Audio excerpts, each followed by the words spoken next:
বেগম খালেদা জিয়ার অবস্থা নিয়ে অনেকে অনেক ধরনের কথা বলতেছে। কেউ বলতেছে যে উনি আর বেঁচে নেই, কেউ বলতেছে উনি আর সুস্থ হবে না, আবার কেউ বলতেছে উনি আবার সুস্থ হয়ে আমাদের মাঝে ফিরে আসবেন, এবং কেউ বলতেছে উনি মারা গিয়েছেন। সব কিছু কথার অবসান ঘটিয়ে বেগম খালেদা জিয়াকে দেশের বাহিরে পাঠানো হচ্ছে। যে কোনো সময় উনি দেশের বাইরে চিকিৎসা গ্রহণ করবেন। তো না জেনে কোনো মন্তব্য করা একদমই উচিত নয়। একজন জীবিত মানুষকে বিভিন্ন গুজব রটিয়ে মেরে ফেলা, যে উনি একজন জীবিত মানুষ বলতেছে মারা গেছে, ফেসবুকের মধ্যে গুজব ছড়ানো হচ্ছে। মূলত সত্যি হচ্ছে বেগম খালেদা জিয়া মৃত্যুবরণ করেন নাই, উনি এখনও বেঁচে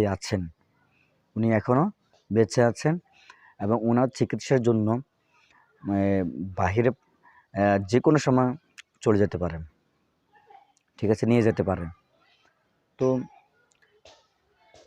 ওনাকে হাসপাতালের চারিপাশে সেনাবাহিনী, পুলিশ দিয়ে ঘেরাও করেছে কেন? এটার একমাত্র কারণ হচ্ছে ওনাকে দেখার জন্য নেতাকর্মী সহ সাধারণ মানুষ দেখা করতে চাইবে এবং সেখানে ভিড় সৃষ্টি হবে। একদম একটা উত্তেজনা বলতে শোরগোল, হট্টগোল হতে পারে। সবাই দেখার জন্য পেরেশান হয়ে যেতে পারে, কোনো দুর্ঘটনা ঘটতে পারে এবং কেউ কোন দুর্ঘটনা ঘটাতে পারে, ঘটিয়ে অন্য দলের উপর ছাপিয়ে দিতে পারে।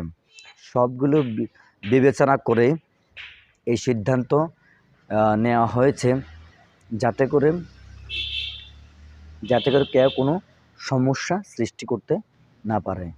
এই জন্য সবগুলো ব্যবস্থা গ্রহণ করেছে। তো এই জন্য আপনারা সবাই কেউ বিভ্রান্ত হবেন না। উনি এখনও বেঁচে আছেন, তবে ওনার যে পরিস্থিতি, যে সমস্যা, অসুস্থতা, এটা খুব জটিল এবং কঠিন।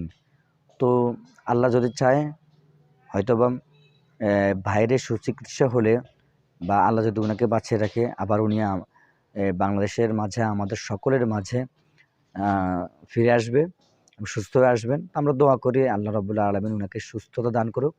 তো এই জন্য না জেনে কেউ বিভ্রান্তমূলক গুজব রটাবেন না, সত্যটা আগে জানবেন, এরপরে পোস্ট করবেন। তা আশা করি হয়তোবা উনি সুস্থ হয়ে যেতে পারে, বাকিটা আল্লাহর উপর, আল্লাহই ভালো জানে। আল্লাহ হাফেজ।